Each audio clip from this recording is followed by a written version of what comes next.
All right, any moment now you should hear the music start to come through that.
Hi, everybody. It's Michael Bennet, and I can't thank you enough for making time on a Friday for this conversation. And I'd like to spend most of our time answering whatever questions you have. So if you have a question or you think you're going to have one, you can dial *3 now. That's *3 now. You don't have to wait for me to finish.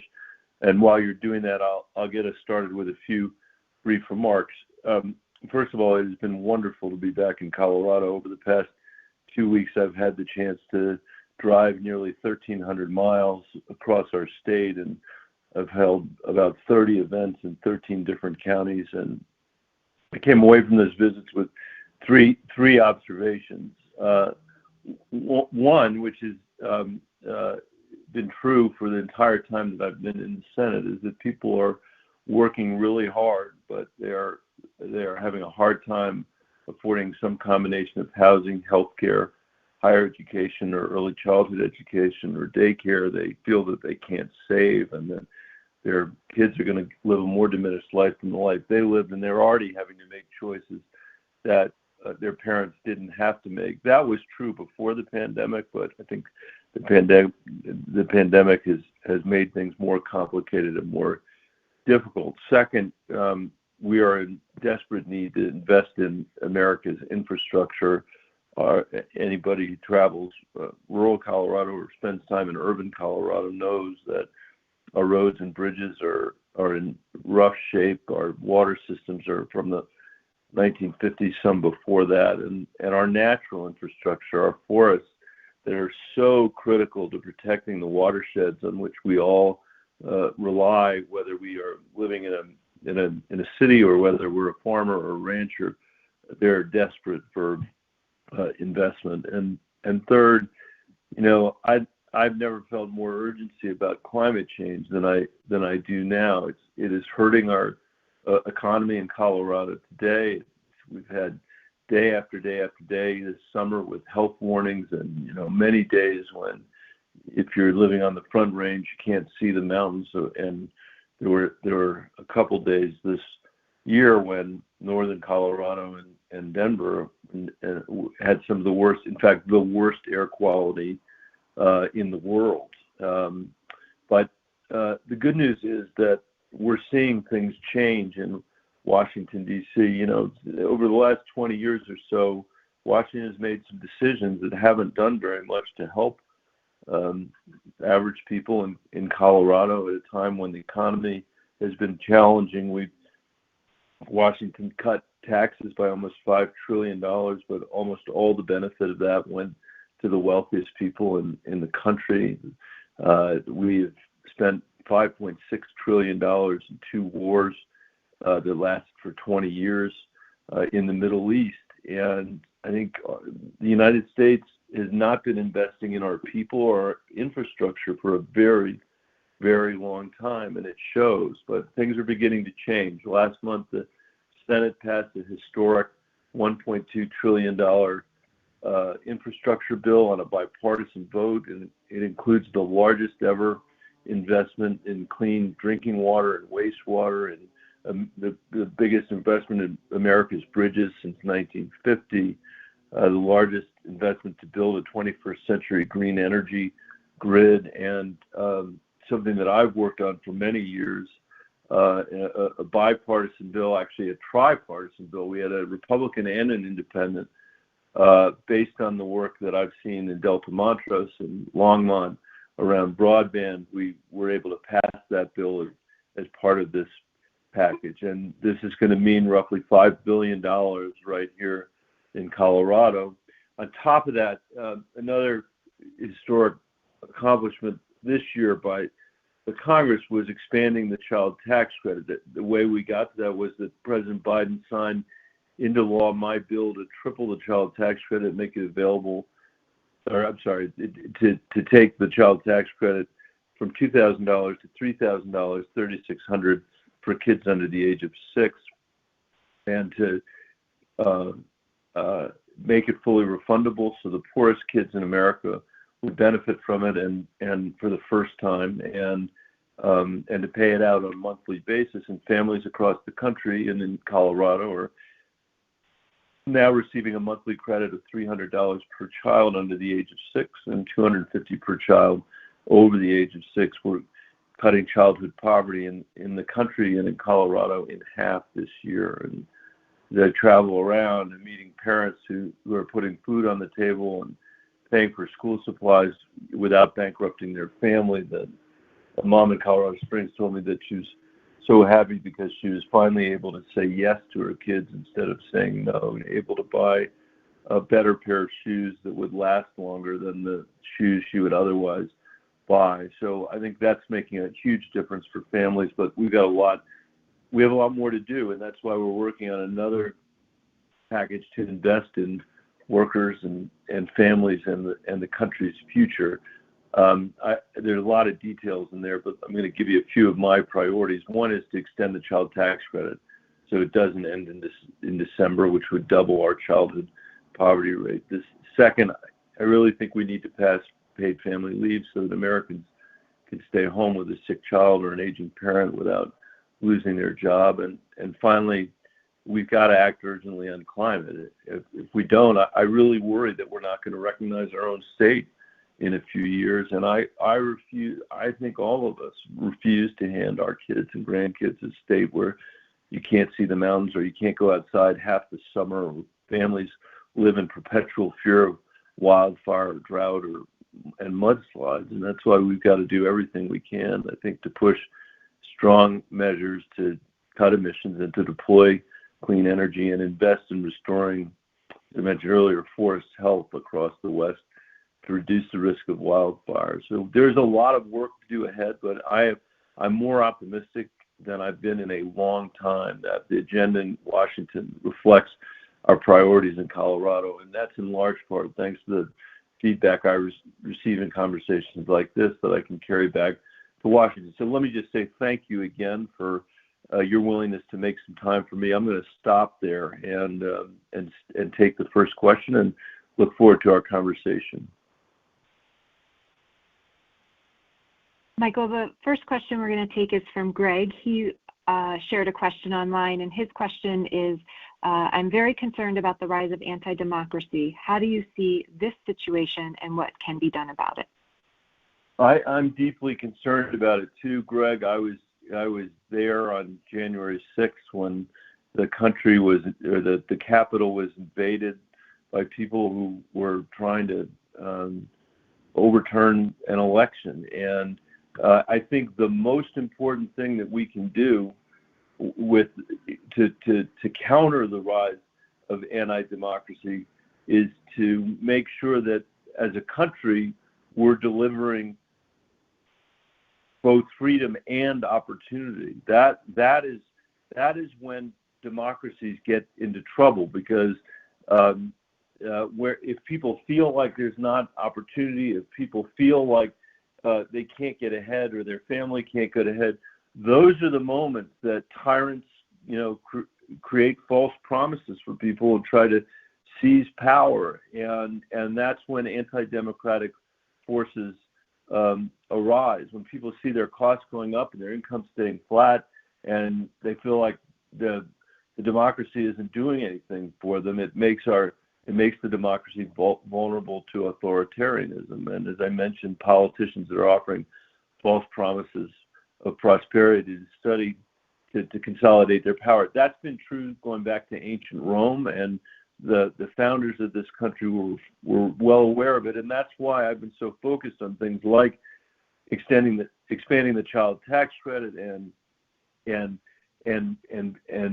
on the infrastructure bill to invest in America so that people can actually see that democracy can still work. And I'd say even beyond that, we've got a real challenge on our hands because of the rise of totalitarianism around the world, and China's very evident belief, they say it every time we sit down at a negotiating table with them, that our best days are over. The democracy won't work. That's what they're selling the rest of the world. That's what China and Russia and Iran are telling the rest of the world because of January 6th. So I think for humanity's sake and for our own sake, we need to have an economy in this country that when it grows for everybody, not just the people at the very top. and that's what I'm working to try to do. Thanks, Michael. Our next question is from Annalise. Annalise, I'm going to let you ask your question now. I want to thank you so much for naming childcare as a need for families in our state, and I would love to hear from you how you're leading on ensuring that there's going to be robust funding for childcare and early education in negotiations around Biden's Build Back Better plan. Yeah, thanks, Annalise. I really appreciate it. That is a topic I care deeply about, in part because I used to be the superintendent of the Denver Public Schools, where we led an effort to expand in 1 year because Denver citizens had voted for a sales tax increase. We expanded the number of slots for 4-year-olds by 2,000 in 1 year, and it's made a big difference in outcomes for kids. And it is a place where I've literally, I've had many other conversations like this too, but I can remember one in particular in Edwards, where everybody in the room was crying because of their frustration of their inability to get any child care. They have no access to it. And when they do have access to it, they have to pay an incredible amount of money for that access. And what we're trying to do in the reconciliation bill is create a large federal commitment. Obviously, the federal government can't do it by itself, to work with state and local communities to deliver universal child care or preschool for people. We learned during the pandemic how difficult it was for people to serve on the front lines of our health crisis without any child care. And people can't work if they don't have child care. And if it's unaffordable, women in particular often have to stay at home because it's too expensive to pay for child care. And so they give up their careers for this. It is a broken system. So I don't think we're going to get all the way in this reconciliation bill, but I think we can get a good start. We also have to figure out as a society how to value the people that teach kids in early childhood education or in daycare, because I've been in north of Pueblo at a child care center there where they said they were losing people to Dairy Queen because Dairy Queen was paying more than they were able to pay for the kids in their care, and that's just wrong. Thanks. Next, we have Kathy from Larimer County. Kathy, thanks for asking your question. Oh, hi, Senator Bennet. Hello. Hi, Kathy. How are you? Oh, well, I've been better. I just want to say thank you for being our senator. I think you're doing a really good job, and you seem very calm, and that's good because I'm not feeling that way today, especially after what's happened in Texas. I know people who've had back alley abortions. I was born in 1946, so I was around before Roe v. Wade, and I'm really upset about what they're doing in Texas. And furthermore, they've created a vigilante society. This is un-American. Sure. Do you have any idea what we can do about this? Well, let me say, first of all, Kathy, it is deeply, deeply upsetting. And my friend John Tester, who's a senator from Montana, he's the last farmer really in the Senate. He often says that his daughter is having to fight for things that his wife didn't have to fight for because his grandmother fought for those rights, and now it's all at risk. And this has been something that I've worried about for a long time. I think this is a decision that should be a decision made by a woman in consultation with her loved ones, and if she chooses in consultation with professionals and a doctor. And that should be federal law. It shouldn't be an accident of what state you live in. And the fact that the Supreme Court wouldn't even hear the case is very, very, or wouldn't stay the law so it could hear a case, is very, very troubling to me and incredibly alarming, I guess is a better word for it. And what we can do now is make sure that our state protects a woman's right to choose, which we have done. And I think we have to fight for it on the national level. And I may sound calm, and I am calm, but we got a big fight on our hands here. And in terms of these rights and lots of other things, the stuff we saw on January 6th. But the thing is, it's a fight worth having because the democracy's at stake. And I can't think of anything that it would be more worth handing over to our kids and our grandkids than a thriving democracy and one where women have control over their own health care. The last point I'll make about it is a particularly troubling bill for the reason that you said, which is that it turns, fellow citizens into informants. I cannot believe that that's something that the American people are going to sign up for more broadly. And I think Texas, I hope, is likely to be isolated. Unfortunately, on this score, already women have had such a tough time getting access there that Colorado is a place people know to come to, and I hope we keep it that way. Next, we have Ellen. Ellen, you're welcome to ask your question, and let us know where you're from too, please. Hi, I'm from Westminster in Adams County. And Senator Bennet, I appreciate you saying you feel urgency over the climate crisis, but you need to act in line with that urgency. And your vote to prohibit banning fossil fuel development on public lands was so unacceptable. And your vote to support a liquefied natural gas export terminal in Texas was so unacceptable.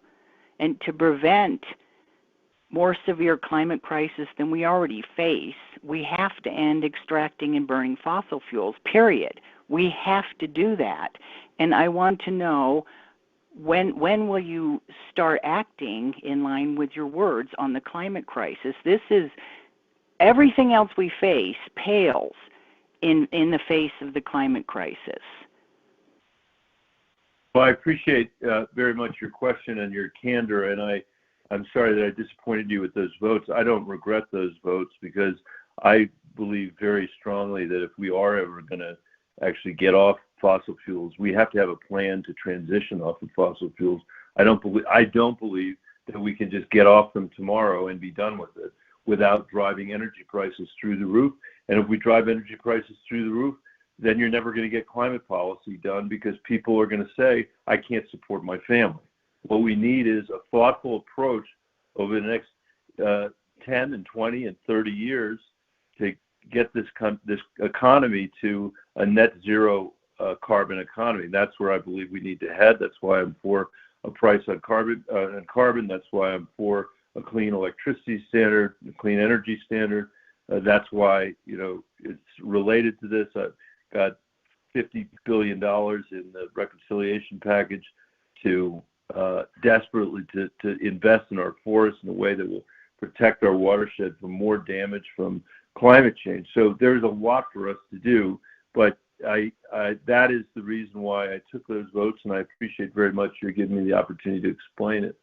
If we don't have a plan for how to get to net zero by 2050, then we're not ever going to do it, and we need to have one that the American people can support.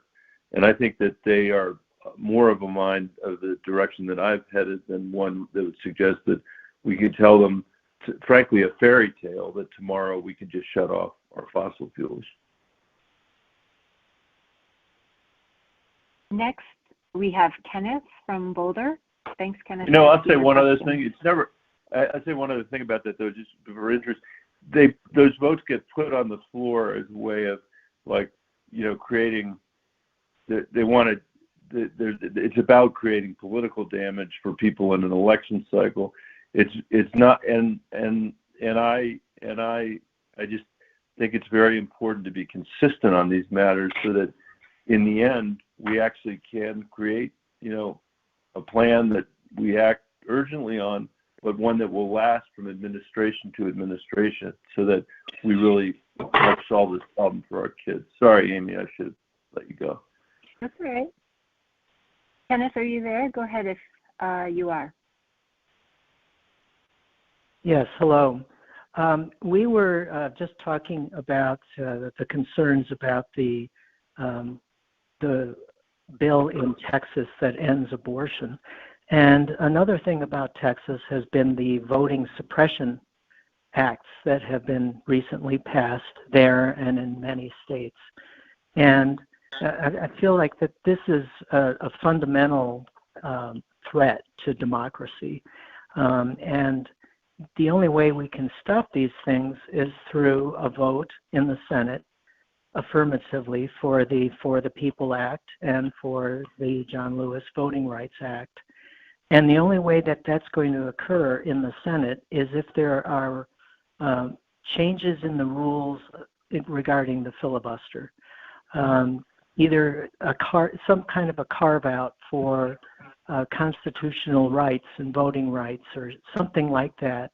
And Senator, I'm wondering what you can do to help make that happen. Thank you, Kenneth. I appreciate it very much. Well, first of all, this is the biggest attack on voting rights that we've seen since the 1960s. I deeply regret it because I think a lot of it was sort of spawned by President Trump's attacks on the election, which his own Homeland Security people, political appointees in his administration, his own freaking Attorney General, who I don't really like very much, they all said that there were no grounds for his complaint that the election was stolen from him, and yet we're now trying to dispossess across many states the American people from their right to vote. It's shameful, and I feel so lucky to live in a state where Republicans and Democrats working together created one of the best fraud-free voter systems in America that has the second highest voter participation rate in the country. That's what we should be heading for, and that's why we should be passing the voting legislation in the Senate. And to do that, we are gonna need to change some rules, and maybe not just the filibuster. But I think that's okay, because what we're faced with is not a great tradition of the United States Senate, but Mitch McConnell's modern abuse of the filibuster, and which has brought the Senate to its knees. I think the Senate, I don't want the Senate to become the House, but I think we can change so that the majority is just in charge. But I think we can change the Senate so that the minority has a right to have meaningful debate, which they don't have in the House of Representatives, and a right to try to amend legislation as it goes through, which they don't have in the House of Representatives. And at the same time, that after all that is said and done, the majority ought to be able to make a decision with 51 votes. And all of that, which, by the way, is the way the founders designed the Senate. They knew supermajorities created what they called, quote, enfeebled government. And so where they wanted supermajorities, they put them in the Constitution, like ratification of treaties. Otherwise, it was majority rule. And over the years, it's become very undemocratic as a result. And I think if we change the rules the way I just described and the Republicans took over, they wouldn't change the rules. They'd leave them the same, because I think the American people would see a functional Senate, and they'd appreciate a functional Senate, especially when we're in the kind of competition we're in with China, and we can't afford to not be able to get stuff done just because of procedural problems or procedural obstacles that, frankly, none of these state legislators that are passing this anti-voting legislation across the state, none of them has a filibuster. So they're doing it without it, and they're doing what they want to do. And I think at the national level, that's what we ought to do. On whether to make an exception just for voting rights, we certainly could do that, but everybody should understand that once you make an exception for voting rights, you've made an exception for anything anybody wants to make an exception for, which is why I think we'd be better off just saying to the American people, here's how we want to make the Senate function better, for all of you. And I'd like to come home to Colorado, to red parts of the state and blue parts of the state, and explain why we made the change that we did. And then the last thing I'll say is we cannot allow the intransigence in Washington to prevent us from going to the polls and voting. You know, sometimes I hear people say, if you don't pass Senate Bill 1, the voting rights bill, the democracy's over. That's not true. What we have to do is get people to understand that there's voter suppression going on all over the country. People are trying to keep other people from voting, and it's more important than ever that we show up, just like John Lewis, who that bill is named for. You know, sometimes when people say, oh, it's too hard, it's too much work, and I think about John Lewis subjecting his head to the billy clubs on the Edmund Pettus Bridge for the sake of our democracy. And I think all we're being asked to do is something that's 100th that hard, which is to make sure we get every single person in this country who's eligible to vote, registered to vote, and then we get every single person to the polls. And I think we can do it. Thanks, Michael. For everybody who's listening in, we just want to remind you to press *3 if you have a question. So you are welcome to ask a question by pressing *3. Our next question is an online question. This question is from Irma, and she is asking you what you're doing to protect Colorado's watersheds and water supply. Irma, it's a great question. You know, for those that don't know this, almost everybody in Colorado does know this, but our water mostly comes from the mountains, and it comes from snowpack in our forests. And it's like a big reservoir, and that's why our farmers and ranchers are so concerned about what the snowpack looks like. But every ski resort depends on it. Every single town and community in Colorado depends on it. And we had our three worst wildfires in Colorado's history last year as a result of climate change. And I did some work on this to see what it would take to protect our watersheds in the West. And the answer I got back was about $60 billion. That might sound like a ton of money, but we spent $60 billion the last 4 years or 5 years fighting fires. And we spent that $60 billion fighting fires at a cost of $50,000 an acre. If we did it by doing forest mitigation and watershed restoration up front, we can do it for a cost of $1,500 an acre, $1,500 versus $50,000. So I wrote that bill. It's called the Outdoor Restoration Partnership Act. Two-thirds of the money goes to federal agencies, a third to states and local communities. And it is the president included the title of the bill in his reconciliation proposal. It is in the budget that's going through the Senate right now. I sit on the Agriculture Committee, where I've been. That's the committee I've been on the longest of any other committee, and that's where it's getting done right now. And I think it's going to make a big difference to Colorado and to the Western United States. It'll create jobs and put young people and veterans and others to work in our forests, protecting our watersheds and making the investment in our national forests that we have failed to make for generations. So I'm very hopeful that this will be passed as part of the reconciliation package this fall. Next, we have Nancy from Fort Collins. Nancy, thanks for going ahead and asking your question. Senator, I'm wondering what you're going to do to try to help us buy drugs, for example, through Canada, where we can get them much less expensively than we do here in the United States. Thank you very much, Nancy, for that question. You know, I understand why people want to be able to buy drugs from Canada, because they are so much cheaper than they are in the United States. Of course, that's the result of a negotiation based on the number of people that are in Canada that are in their single-payer healthcare system up there. The minute Americans started to buy drugs from up there, the pharmaceutical companies would just start renegotiating that deal, and the prices would go up for Canadians. I think we'd be a lot better off lowering drug prices for people right here in America. That's what we need to do, and it needs to be real, because people are just getting crushed when they walk up to the pharmacy window at their local pharmacy, or when they order their prescription drugs over the internet. It is terrible, and we have got to create a situation where Medicare has the right to negotiate drug costs, just like, the Canadian system has the right to negotiate drug costs. And we ought to be having in mind what the international, prices look like for drugs as we do that. That's part of the reconciliation package as well. And I just had a conversation 2 days ago with the Senate Finance Committee chairman and members. I serve on that committee, and drug prices was a big topic of conversation. So this is a big priority for the president. It's a big priority for us. Next, we have Paula from Glenwood Springs. Paula, thanks for asking your question.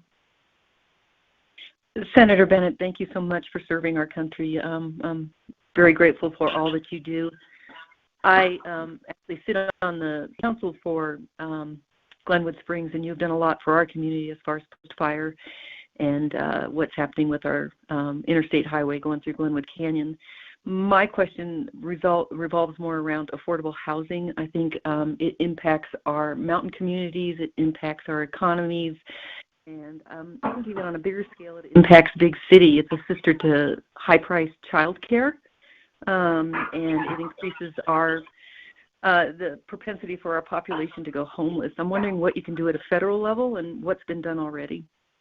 Yeah, thanks, Paula, and thanks for what you do. And I never thought that I'd have a summer where I went over Rabbit Ears Pass twice in 2 days, but this summer I did because of the closure of I-70. And on the housing prices, I was recently in Carbondale, and somebody told me that you couldn't get into that housing market now for less than $400,000.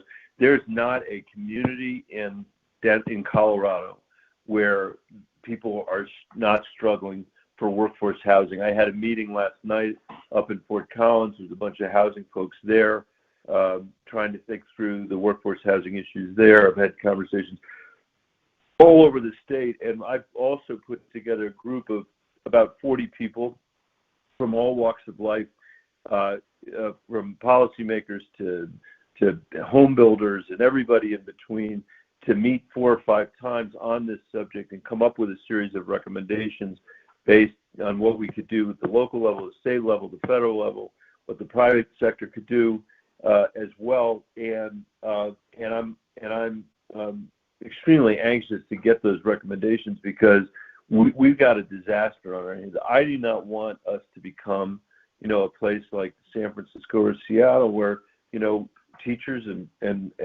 firefighters and police officers and early childhood education people and just lower level employees, they can't afford to live there. I mean, this is not the kind of place we want to be as a state. I was on the phone this morning with Jeff Bridges, who's a state senator from Colorado, talking to him about how the $400 million is going to be, that we have sent, the federal money we've sent to the state, that the state has decided to spend on developing affordable housing and workforce housing and to address homelessness.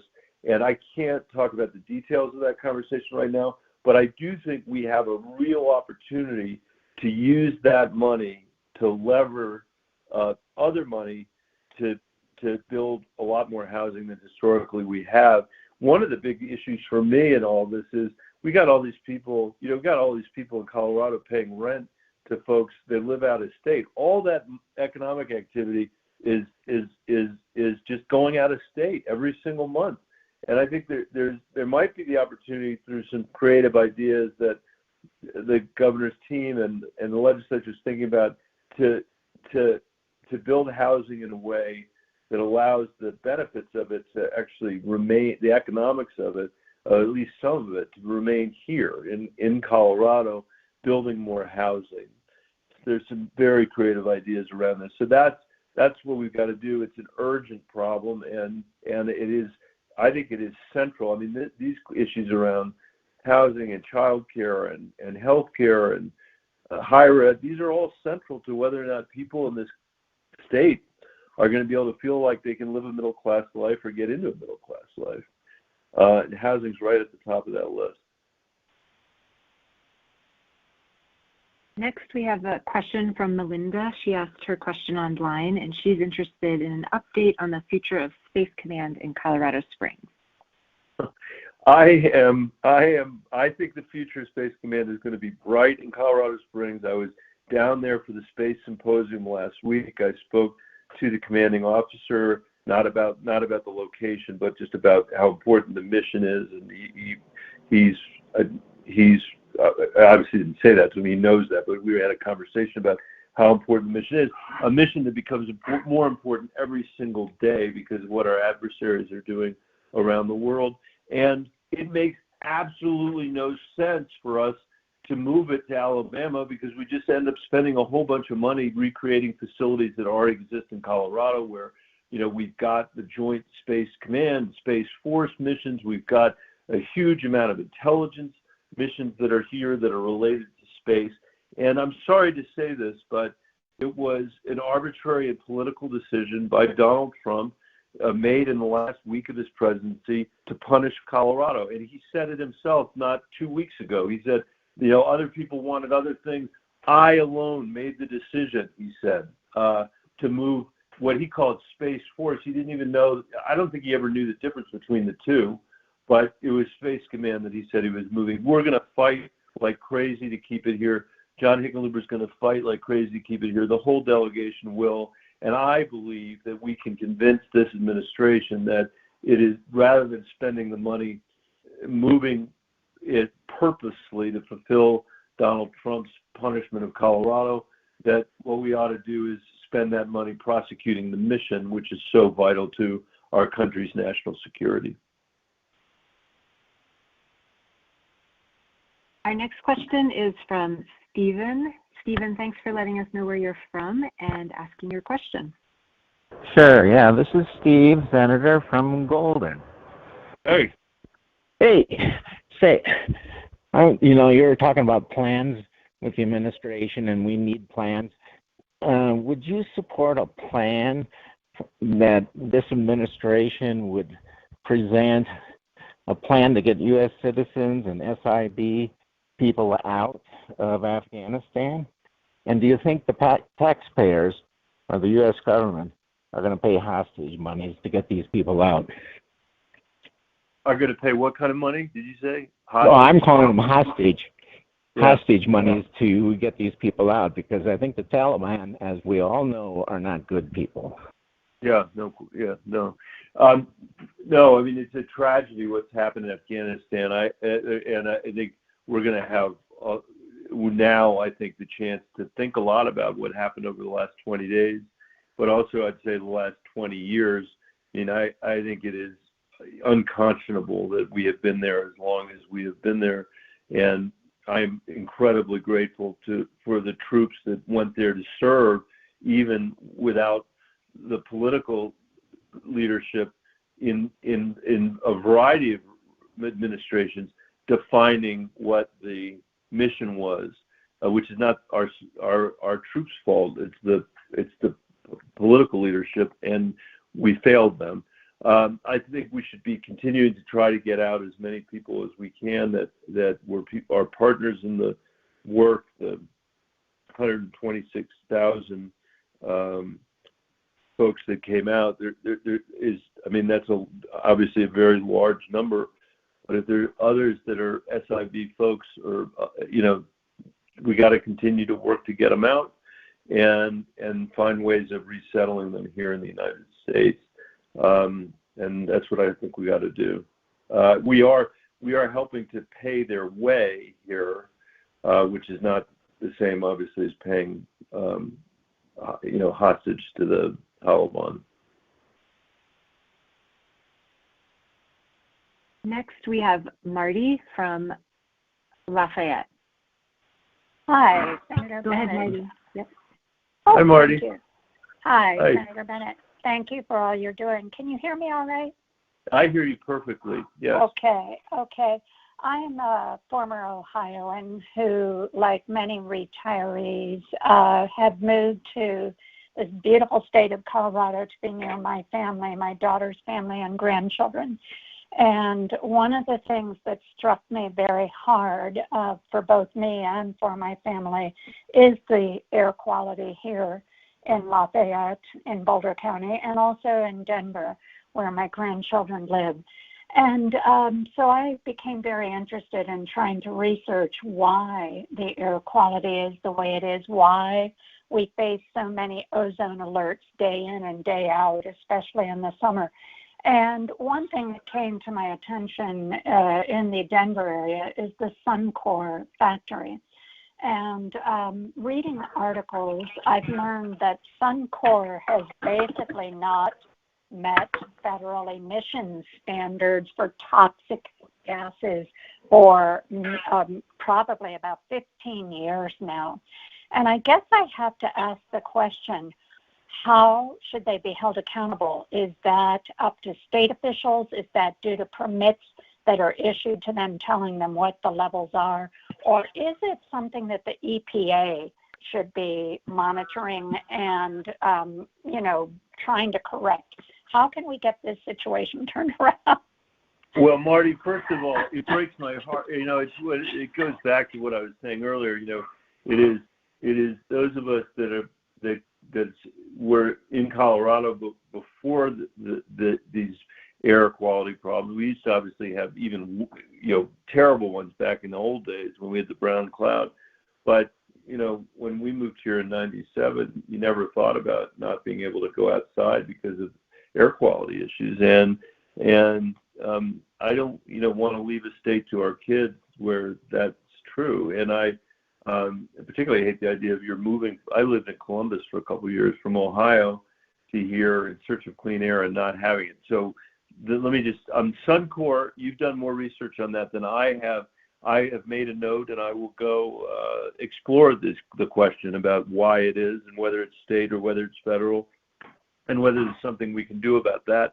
So I don't have an answer for you on that now, but I will. This is a perfect piece of work for me to do, so I'm grateful for you putting it on my plate. The other things we can do is make sure that every single molecule of fugitive methane is captured from our pipelines and from the drilling rigs in Colorado. We passed the law in Colorado to do that when John Hickenlooper was governor. We had a law on the books when Barack Obama was president that was based on Colorado's law. And then Donald Trump removed that, stripped that law from the books, even though, there wasn't anybody in the industry that was asking him to do it. You just did it. And so we're going to put it back, and that's incredibly important because it's one of the most toxic greenhouse gases that there is, fugitive methane. And then finally, we have got to have an approach on managing our forests that makes them less susceptible to these chronic wildfires that we're having, and that requires us to be very serious about climate change, and in the short term, make the kind of investment I've been talking about to deal with the most dangerous parts of those forests. Our last question is from Wendy in Jefferson County. Wendy, go ahead and ask your question. Hello, Mr. Bennet. Hi. We are wondering why our health insurance has gone up by 24% within the last 2 years, and is there any way to kind of curb those increases so they don't go up anymore? Thank you. Thank you, Wendy, for asking. I'd be curious offline who your insurer is, because the most rates have not actually gone up like that in Colorado because of the credits that we've been able to extend from the Affordable Care Act. I think having drug prices negotiated would be a help to reducing insurance costs, and I also believe that having a true public option that, like the one Tim Kaine and I have proposed called Medicare X, that would create more competition for private carriers and allow everybody in America to decide whether they wanted to stay on their health insurance or go on a plan that's administered by Medicare, that would be a huge benefit to covering the people that are not yet covered, and also to driving insurance prices down. And I wanted to say thank you, Wendy, because I actually started my day today in Jefferson County, and the people there were extremely pleasant.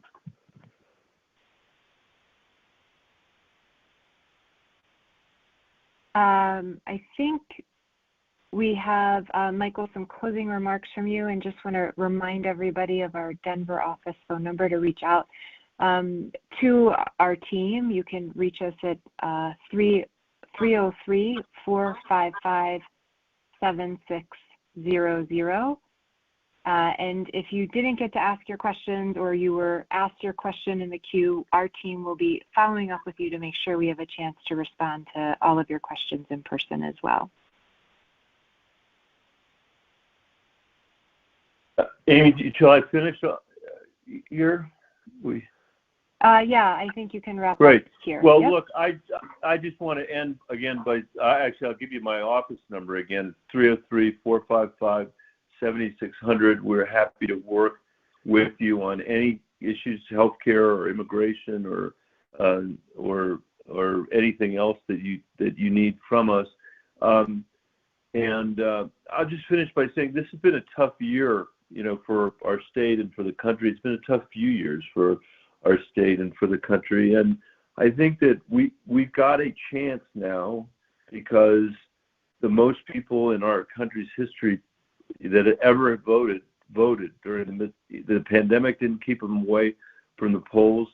We had more people vote for Joe Biden than any presidential candidate. I think maybe more people voted for Donald Trump than the last time. There were a ton of people voted this year, and that's bought us time. We have faced, I think, in some sense, a near-death experience with our democracy, and now it's up to all of us, I think, to work together to create an economy that, when it grows for everybody, not just people at the very top, that we are investing in our communities in ways that allows us to live, so that we've got housing we can afford, and our kids have a good place to go to early childhood education, just to take two examples of things we talked about in the call today, to deal with our air quality and make sure that we are transitioning to a clean energy economy. I mean, we have no shortage of stuff for us to do, and we have to do it all at the same time that we're in competition with societies across the country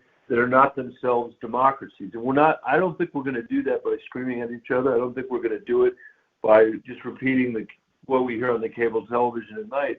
I think we do it by bearing down and doing the really hard work that our Americans have done since the founding of the country to achieve things that to them seem like they ought to be self-evident, like the idea that women ought to have the right to vote. Just take that as an example. We have our own set of challenges now, and it's going to be tough. It's never easy. It's never as easy as it's supposed to be. But I really believe that, having stared into the abyss on January 6th, that the American people are going to come together in a way to invest in each other, to invest in our children, to invest in our infrastructure, and to build a stronger democracy. And I'm just so grateful that in so many ways Colorado is leading these discussions, and I'm very grateful that all of you spent a little bit of your weekend with me. I look forward to seeing you again in person, and keep writing my office. We keep calling my office. We take all of that extremely seriously. So thank you, Amy, for presiding over this, and I'll turn it back over to you. Thanks, Michael. And again, our office number is 303-455-7600, and we'll make sure to reach back out to you if we didn't get to answer your question live today. So you can look forward to hearing from us next week. Thanks, everybody, for your participation. Have a great weekend. Bye-bye.